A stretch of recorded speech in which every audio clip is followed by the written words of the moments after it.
Mon prochain roman, qui paraît bientôt, s'appelle Cristal Noir. Il se passe entre une période tragique, la guerre de 14, et une période de grande inquiétude, la Grande Dépression. L'histoire, en fait, se déroule en 1929. C'est le dernier carat d'une époque éblouissante, où Paris est une fête perpétuelle, où les artistes, les inventeurs, les écrivains se réunissent dans les cafés, où tout est permis, où la fête est partout. Et mon histoire se passe particulièrement dans un grand restaurant qui s'appelle le Paquebot. Paquebot parce que c'est l'époque des transatlantiques, c'est l'époque où les Américains arrivent à Paris fascinés par cette ville de liberté, de création, de brio.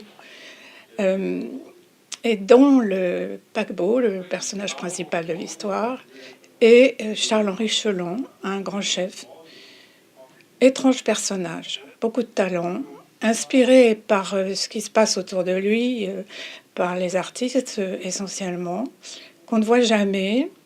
Il est mystérieux, on sent qu'il y a autre chose, il y a une fêlure, il y a quelque chose dans son existence qui fait que sa cuisine est beaucoup plus qu'une cuisine, que son lieu est un lieu habité. Et que sa personne même fascine à la fois la brigade qui dirige, les clients qui sont tous les personnages de l'époque, les plus étonnants, les peintres, etc. Qu'est-ce qui se cache derrière ce personnage parfait qui vient saluer à la fin des repas, beaucoup d'allure, un type de slave, extrêmement sensible apparemment, mais qui parle peu, à tel point d'ailleurs qu'une jeune américaine envoyée par sa maison, une maison importante, Harper's à New York, et qui est chargée de faire un album photographique sur la gastronomie française, a déambulé un petit peu partout dans les lieux importants de Paris, et c'est sur le Paquebot, et c'est sur ce personnage-là qu'elle se fixe. Elle vient souvent, elle capte des décors, des lumières, et surtout, c'est une sorte de jeu de cache-cache, fascinant et bientôt passionnel, entre ce Charles-Henri Chelon et elle. Ils sont assez semblables, ils cherchent quelque chose derrière les apparences. L'un et l'autre sont fascinés par la vibration du temps, par le secret derrière ce qui paraît extrêmement futile, c'est-à-dire le luxe, l'élégance, etc. Mais il ne faut pas oublier que ce secret dérive de l'horreur, c'est-à-dire que la guerre de 14 est derrière tous ces gens-là, qu'il y a eu tellement de morts, tellement d'impensables, d'incommensurables, enfin une période atroce, qu'elle est derrière leurs épaules et qu'elle pèse à certains moments, et que très étrangement, dans les plus grands moments de fête ou de dégustation, puisque là il s'agit d'un restaurant, et qu'effectivement, en lisant mon roman, le lecteur à certains moments va avoir, j'espère, je pense, l'eau à la bouche. J'ai d'ailleurs interrogé des grands chefs pour qu'ils me donnent quelques tuyaux sur la question.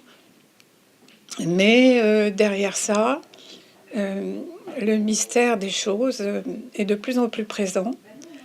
Et finalement, c'est toute mon histoire. C'est qui est-il? Pourquoi est-il si mystérieux? Pourquoi se cache-t-il? Bon, je n'en dirai pas plus. Simplement, j'ai remarqué que dans la cuisine, il y a beaucoup de termes qui sont proches des termes musicaux. On parle du ton, on parle d'un piano de cuisson, etc. Je n'en dis pas plus. De manière générale, j'aime les climats, j'aime les personnages qui sont comme chacun d'entre nous, c'est-à-dire plein de contradictions et surtout de secrets, peut-être de blessures d'enfance.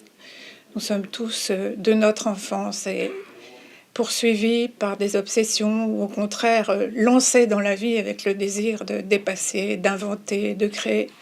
Charles-Henri Chelon est un grand créateur en réalité, et dans mon roman précédent, La beauté m'assassine, j'avais eu plaisir aussi à mettre en scène un grand peintre, Jeanne Delacroix, qui de la même manière recherchait l'impossible à travers la somptuosité de ses créations.